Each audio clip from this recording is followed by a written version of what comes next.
The last few lectures have been discussing things that could go wrong in markets for goods. Problems of competition, antitrust, anti-competitive practices, pollution, technology, and public goods.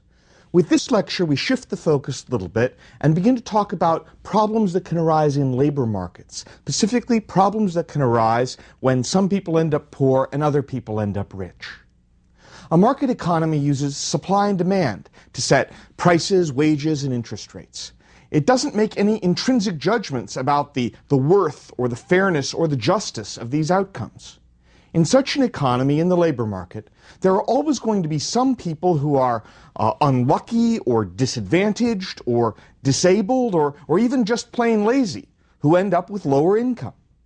Conversely, there will be some people who are lucky or advantaged or talented or just extremely hard workers who will end up with additional income or additional resources. A market can easily create great wealth for some while leaving others in poverty. This lecture focuses on the issue of poverty and the government welfare programs that seek to address poverty. The next lecture then looks at the issue of inequality of incomes, which covers the entire range of the income distribution, not just those with low incomes. The starting point for discussing poverty is that we have to define what we mean by being in poverty. What do we mean by the poverty line or the poverty rate? And to get you sort of in the mental spirit for this, I have to take you back to the early 1960s, when Michael Harrington has just published his famous book, The Other America, which offers vivid portraits of what it really meant to be poor. The idea of poverty is very much on the public agenda in a way it really hadn't been before. But government didn't have any official definition of poverty, and there was no clear sense in a policy terms of what it would take to lift people out of poverty. The working definition of poverty in 1963 was that poverty was any household with less than $3,000 in income. But there were no adjustments for, say, the number of children, or whether it was one-parent or two-parent family, and there was no really deep justification for that $3,000 figure, except that it was sort of a nice round number. Well, a woman named Molly Arshansky was working for the Social Security Administration, and she was transferred over to the department which was given the job of defining what poverty was going to be.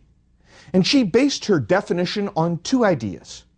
The first one was, how much did it cost to buy a basic diet? And since that cost of buying a basic diet would vary according to the size of family, then there would be an automatically built-in adjustment for different family sizes. The second notion was that food was 1/3 of the family budget. So Molly Arshansky is working in the Social Security Administration, and remember, Social Security is responsible for survivors' benefits. Survivors' benefits sort of get you into the issue of poverty and what you're going to pay people who are surviving after a spouse has died. Arshansky had previously worked in the Department of Agriculture, where they put together food plans for how much it cost to feed families of different sizes. And the Department of Agriculture had various plans for what it would cost to buy a basic diet, ranked by level of spending. They sort of had a high-cost plan, a medium-cost plan, a low-cost plan, and what they called the economy plan was the cheapest plan for how much it would cost to give a family a nutritionally adequate diet. So, Arshansky's idea was to link this concept of poverty she was being asked to define to something concrete, like food. She said in an interview later when she was asked about this, "I wanted to show what it was like to not have enough money. It's not just that the poor had less money, they didn't have enough. I knew you couldn't spend for one necessity without taking away from another." So Arshansky looked at this economy food plan, and she figured out what the economy food plan would cost for 62 different family types, depending on age, number of children, whether it was a single parent or a two-parent family. She looked at the economy plan for feeding all 62 different groups. And she also looked back at a 1955 study, which said that the average family spends about 1/3 of its income on food. She also did a separate set of calculations for farm families to take into account that they could produce a certain amount of their own food. So, she went to the Census Bureau with these numbers. She had what it would cost to buy an adequate diet for these 62 different groups, and then multiplying that by 3, since 1/3 of what you were spending out of your income was food, she said, that'll be my poverty line. And she went to the Census Bureau and said, okay, here's my income numbers. How many people are below the poverty line?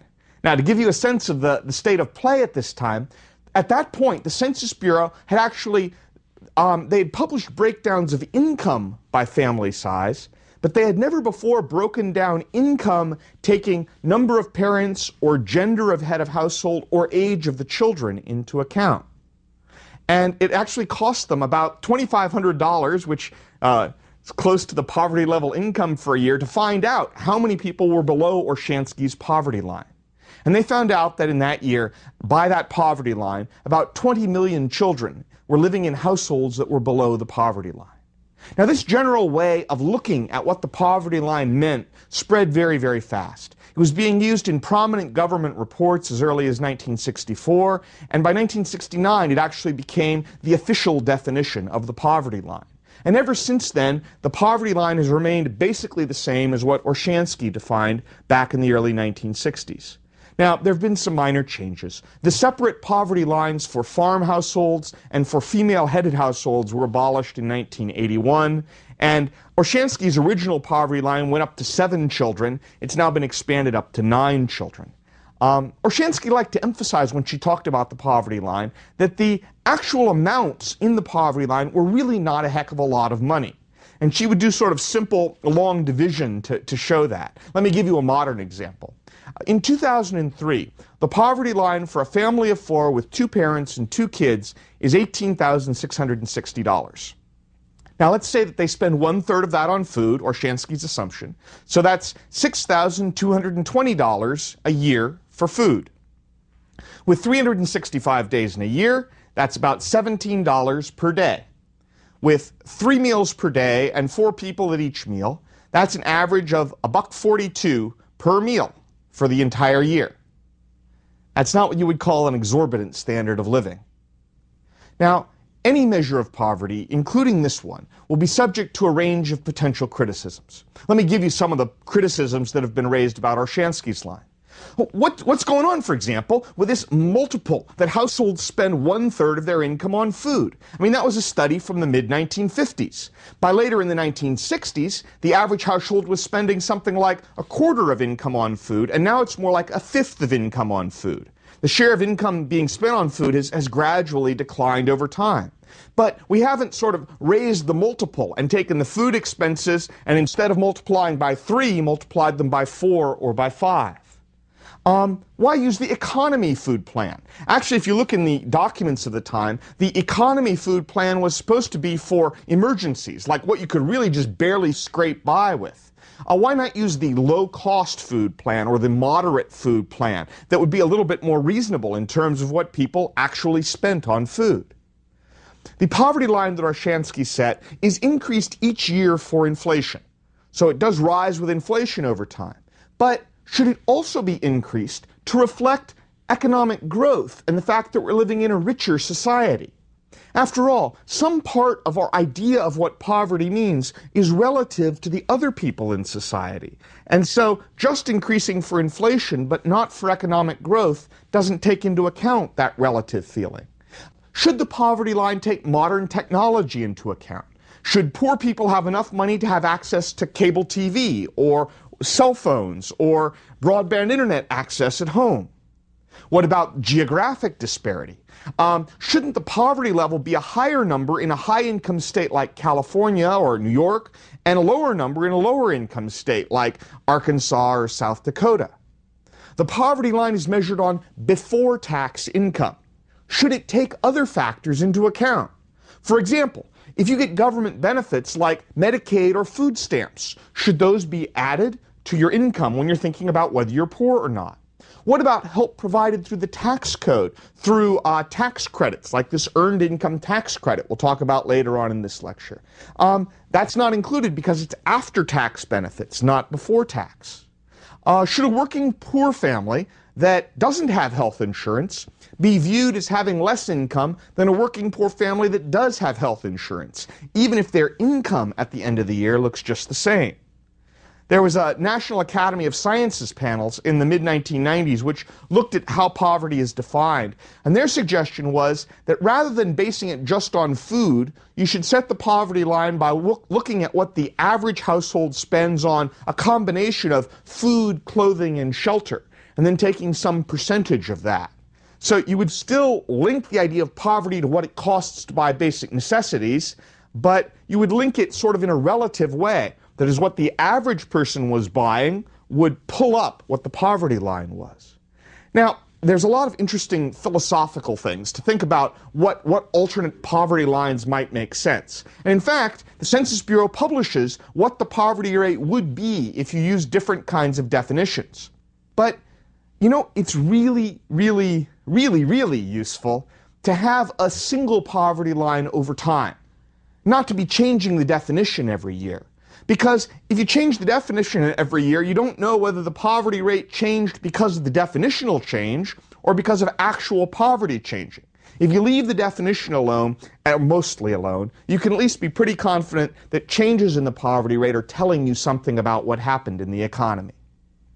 So, the U.S. poverty rate is the percentage of people in the U.S. population who are below Orshansky's poverty line. It's been projected back into the 1950s and measured each year by the Census Bureau. If you look at those numbers over time, the poverty rate in 1960 would have been about 22.2%. That's the share of the U.S. population that would have been below the poverty line. However, that drops dramatically during the rapid economic growth of the 1960s.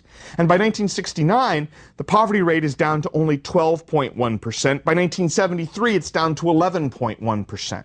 So an enormous number of people sort of move above Orshansky's policy line, or poverty line, over that time. But during the bad economy of the 1970s, big recessions, high inflation, by 1982, the poverty rate is back up to about 15%.